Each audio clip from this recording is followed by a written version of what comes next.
आज हम अध्ययन करेंगे चरक का निदान स्थान का फर्स्ट चैप्टर ज्वर निदानम। ठीक है ना। बेसिकली निदान स्थान में 8 चैप्टर का वर्णन किया गया है, जिसमें फर्स्ट है ज्वर निदान, सेकंड में रक्तपित्त, थर्ड में गोल, फोर्थ में प्रमेय, देन कुष्ठ, देन शोष, देन उन्माद, देन 8 में अपस्मार।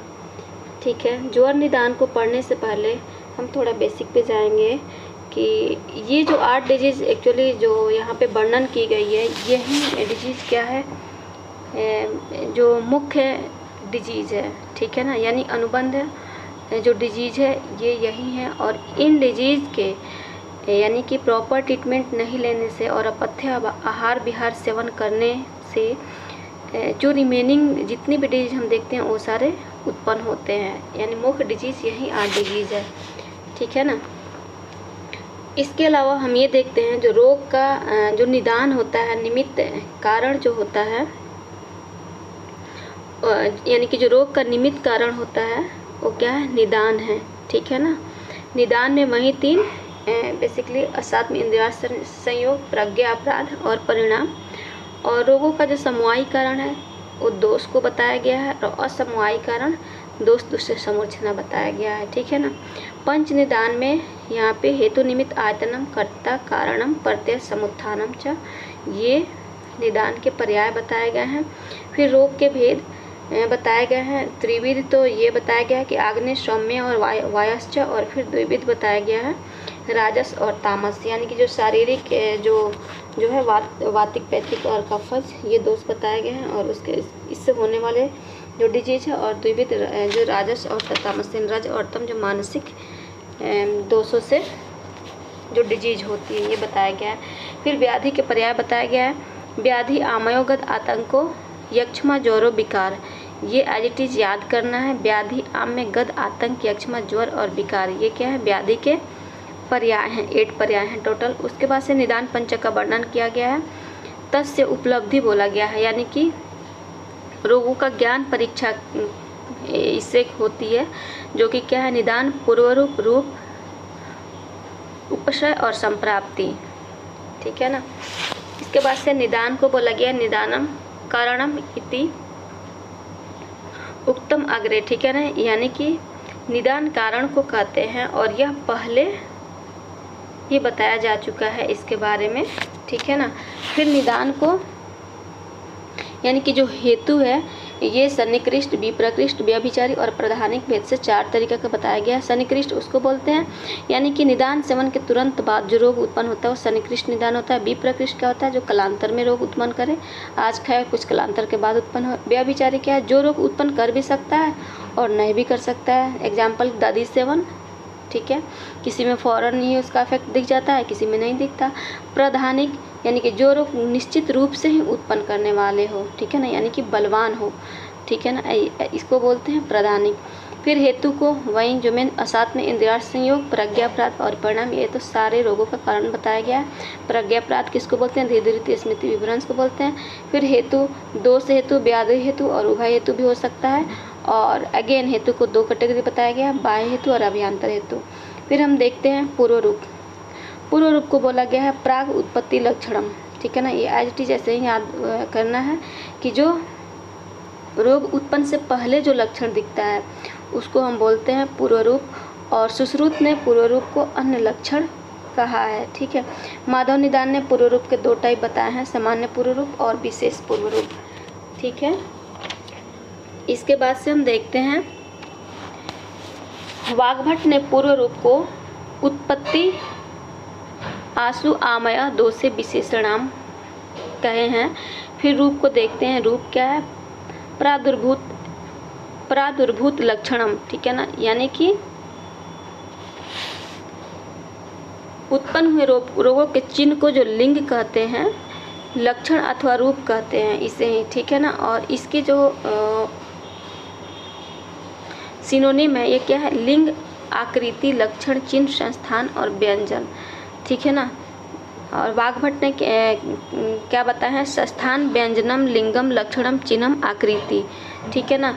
यहाँ पे जो संस्थान है, व्यंजन है और आकृति है, इस पे बेसिकली हमें ध्यान देना है। लिंग, लक्षण और चिन्ह तो याद ही रहते हैं हमें। ठीक है ना। फिर उसके बाद से हम देखते हैं उपसय। उपसय सुखा अनुबंध को उपसय कहा गया है, ठीक है ना। और उपसय के 6 टाइप बताए गए हैं। इसमें हेतु विपरीत, व्याधि विपरीत और हेतु व्याधि दोनों का विपरीत, और हेतु विपरीतार्थकारी, व्याधि विपरीतार्थकारी और उभय विपरीतार्थकारी, ठीक है। ये उपसय के 6 प्रकार बताए गए हैं, ये बहुत इम्पोर्टेंट है। और चक्रपाणी ने जो 18 टाइप के इसको फर्दर कैसे बताए हैं, हेतु विपरीत औषध, अन्न और विहार, फिर इस तरीके से व्याधि विपरीत औषध, अन्न, विहार, फिर हेतु व्याधि उभय विपरीत औषध, अन्न और विहार, हेतु विपरीतार्थकारी, व्याधि विपरीतार्थकारी और उभय विपरीतार्थकारी, तीनों के क्या है, तीन। फिर औषध, अन्न और विहार से वर्णन किया गया है, जिसमें हेतु विपरीत का एग्जाम्पल में औषध में दिया गया शीत, कफज, ज्वर में शुंठी आदि उष्ण औषध का प्रयोग, और अन्न में दिया गया है श्रम तथा वातजन्य ज्वर का मांस, रस, भात का प्रयोग। तो ये कोई भी एग्जाम्पल हो सकता है, ये हम सोच करके इसको ऑप्शन में टिक करेंगे, ठीक है ना। दिवस शब्द से उत्पन्न कफ में रात्रि जागरण। अब एक्चुअली ये एग्जाम्पल दिया रहेगा इस तरीके से, और ये पूछेगा कि ये किसका है, ठीक है ना। तो दिवस स्वप्न क्या है, एक विहार है, और उत्पन्न कफ में रात्रि जागरण, ठीक है ना। तो ये क्या हो गया, एग्जाम्पल क्या हो गया, हेतु विपरीत विहार हो गया, ठीक है ना। जिस चीज़ से उत्पन्न हो रहा है उसके विपरीत विहार। उसके बाद से क्या, व्याधि विपरीत औषध में जैसे अतिसार है, अतिसार में स्तंभनार्थ, पाठा या कुटज बोला गया है। कुष्ठ में खदिर, प्रमेह में हरिद्रा। और फिर अन्न में बोला गया है अतिसार में स्तंभनार्थ, मसूर, और विहार में बोला गया है उदावर्त में प्रवाहन। इसी तरीके से ये सारे कॉलम को यहाँ पे पूरा किया गया है, जो कि श्लोक नंबर 10 में हम देखते हैं, ठीक है ना। इसकी एक तालिका बनाई गई है, ये याद भी रखना है एज इट इज़, और दूसरा समझ करके याद रखना है, क्योंकि डायरेक्ट भी यहाँ से क्वेश्चन आते हैं और को रिलेटेड करके भी क्वेश्चंस रहते हैं, ठीक है ना। तो इस तरीके से हम इसको देखेंगे। फिर आता है संप्राप्ति। संप्राप्ति जाति और आगति, ठीक है ना। तो संप्राप्ति ही जाति आगति, संप्राप्ति के 2 पर्याय बताए गए हैं, जाति और आगति, ठीक है ना। संप्राप्ति क्या होता है, सम्यक प्राप्ति, यानी कि किसी भी डिजीज़ की सम्यक प्राप्ति शुरू से लेकर के लास्ट तक की जो पूरी डिजीज़ की जो पैथोजेनेसिस है, इसको क्या बोलते हैं, संप्राप्ति बोलते हैं। संप्राप्ति के भेद बताए गए हैं, 6 भेद बताए गए हैं, संख्या, प्राधान्य, विधि, विकल्प, बल और काल, ठीक है ना। यहाँ पे विधि संप्राप्ति ओनली चरक जी ने बताया है, ठीक है ना। इसके अलावा कोई भी आचार्य विधि संप्राप्ति को वर्णन नहीं करते हैं, ठीक है ना। तो याद रखना है। फिर इसके एग्जाम्पल भी याद रखना है, जैसे संख्या संप्राप्ति में अष्टौ, ज्वर, पंच, गुल्मा, सप्त, कुष्ठौ, ठीक है ना। और प्राधान्य संप्राप्ति में तरतम का भाव लगा रहता है, ठीक है ना। यानी कि जब तर जो होता है, तर का जो प्रयोग किया जाता है 2 में अधिक या प्रधान बताने के लिए तर का प्रयोग किया जाता है, या 3 से अधिक पदार्थों में किसी की प्रधानता बतानी हो तो उसमें क्या लगाया जाता है, तम लगाया जाता है, ठीक है ना। तो प्राधान्य संप्राप्ति में क्या होगा, पुनर्दोषणाम तरतमभ्याम उपलभ्यते, ठीक है ना। तो इस लाइन्स को याद रखना है इतना। उसके बाद से विधि संप्राप्ति में क्या होता है, द्विविधा त्रिविधा, जैसे द्विविधा व्याधो निजा गंतुजा, त्रिविधा विधि में विधा लगा हुआ, इस तरीके से याद कर सकते हैं, ठीक है ना। त्रिविधा में जैसे त्रिदोष भेदेन से वातिक पैतिक और कफज वाला, ठीक है ना। लेकिन अगर संख्या है तो अष्टौ, पंचौ, सप्तौ, 8, 5, 7 जैसे आ रहा संख्या काउंटिंग। अब विध में विध लगा हुआ है, सिंपल सी बात है। द्विविधा व्याधो, ठीक है ना, त्रिविधा इस तरीके से लगा हुआ है। इसके बाद से विकल्प संप्राप्ति में क्या होता है, दोषा नाम अंशा अंश कल्पना, ठीक है ना। कि कोई भी अगर डिजीज हुआ, मान लीजिए वातिक डिजीज हुआ, तो इसके कितने अंश से प्रभावित है या प्रकोपित हुआ है वो दोष, कितने उस दोष के कितने अंश से प्रकोपित हुआ है। जैसे वात का गुण क्या होता है, रुक्षा शीतो लघु सूक्ष्म चलोअथ विशद खर।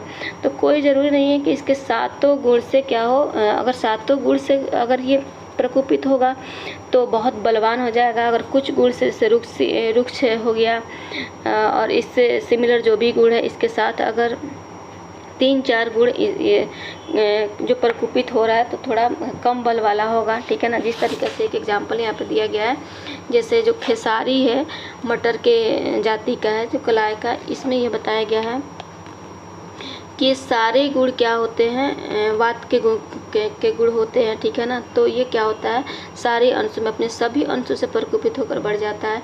फिर उसके बाद से इसी तरीक़ा से 3 गुणों से वातवर्धक तंडुलियक को बताया गया है, कांडिक्षु को बताया गया है, कितना 2 गुणों से क्या होता है, वात का वर्धक होता है, ठीक है ना। और भैंस का दूध बताया गया है, सारे गुणों से कफ के गुणों से युक्त होता है, सारे गुणों का कफ वर्धक। उसी तरीके से मध को कटुरस तथा मध में पित्त के सभी गुण सर्वांश में पित्तवर्धक होता है, ठीक है ना। तो ये अंश कल्पना जो होता है वो विकल्प संप्राप्ति को बताया गया। फिर उसके बाद से बल काल संप्राप्ति में क्या होता है, बल और काल एक साथ दे दिया गया है, यानी कि बल जो बल की एक तो होता है कि जैसे वृद्धावस्था, युवावस्था और तरुणावस्था ये बताया गया। तो इसमें क्या है, बल जो तरुणावस्था इसमें ज़्यादा होता है, रिमेनिंग का कम होता है। फिर इसी तरीके से हम जाते हैं ऋतु में, तो जो आदान काल होता है, इसमें क्या होता है, बल की कमी होती है। फिर उसको से विसर्ग काल में क्या होता है, ज़्यादा होता है। या जो आदान काल का इनिशियल है फेज और विसर्ग काल का लास्ट वाला फेज है, वहाँ पे क्या होता है, ऋतु है, वहाँ पे क्या होता है, बल अधिक होती है, ठीक है ना। तो इस तरीके से बताया गया है। फिर हम देखते हैं यहाँ पे आगे की तरफ ये देखते हैं कि अब हम यहाँ से स्टार्ट करते हैं वातज ज्वर का निदान बेसिकली, ठीक है ना, और ज्वर की संप्राप्ति, ठीक है ना। ज्वर की जो टाइप्स बताई गई है बेसिकली 8 टाइप के बताई गई है, वहीं वातज, पित्तज, कफज, द्वंद्वज और उसके बाद से त्रिदोषज और आगंतुज, ठीक है ना। इस तरीके से मिला करके 8 तरीके के ज्वर बताए गए हैं। और ये हम नेक्स्ट वीडियो में ज्वर को कंटिन्यूशन में करेंगे।